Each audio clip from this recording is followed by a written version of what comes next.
માતાજી બધાને। તો જો આજે આપણે બનાવવાની છે સૂકી ભાજી। એના માટે મેં બધી તૈયારી કરી નાખી છે। બટાટા બફાઈ ગયા છે, ફોલી નાખ્યા છે। અહીંયા ધાણા છે, અહીંયા ટમેટા અને મરચાં અને લીંબુ છે।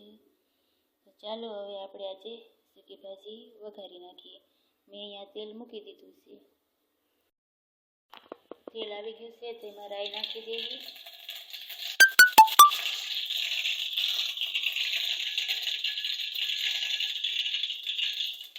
હિંગ નાખી, મીઠા લીમડાના પાન, જીરું નાખી દેવી,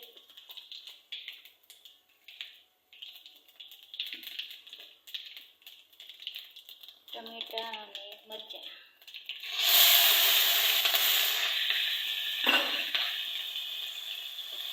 સરસ રીતે સાંતળવાનું।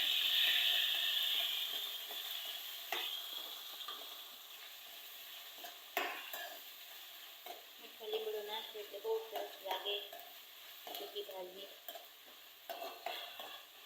અને થોડીક તેલમાં સાંતળવા દેવી।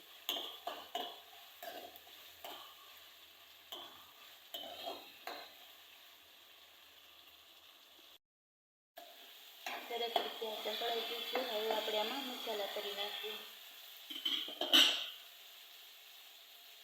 હળદર, ધાણા જીરું, ગરમ મસાલો, મીઠું,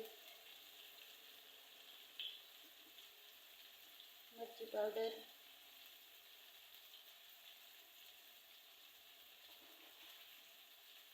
અને થોડીક ખાંડ। હવે આપણે આને હલાવી નાખીએ સરસ।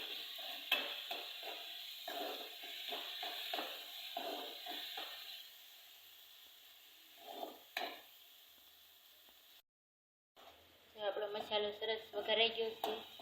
સરસ મજાનો ચડી હોતન ગયા છે બધા મસાલા। હવે આપણે એમાં સૂકી બાફેલા બટાટા નાખી દેવી।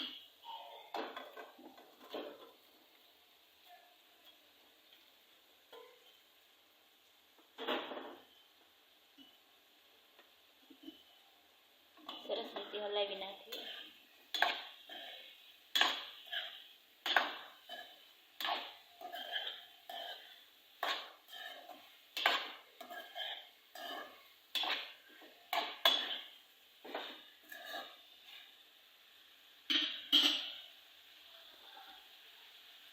ખટાશ માટે લીંબુ નાખી દેવું।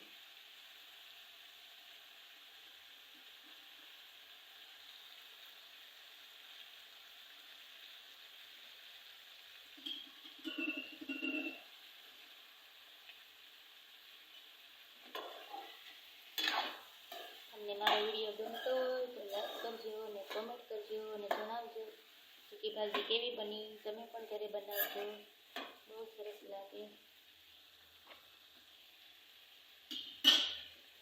આપણી સૂકી ભાજી તૈયાર છે। હવે આપણે એમાં ધાણા નાખીએ। અત્યારે શિયાળાના બહુ સરસ સરસ ધાણા આવે, તાજા તાજા। મને તો ધાણા બહુ ગમે। લીમડો, મીઠો લીમડો અને ધાણા। આપણી સૂકી ભાજી તૈયાર થઈ ગઈ। વિડીયો ગમે તો લાઈક કરજો।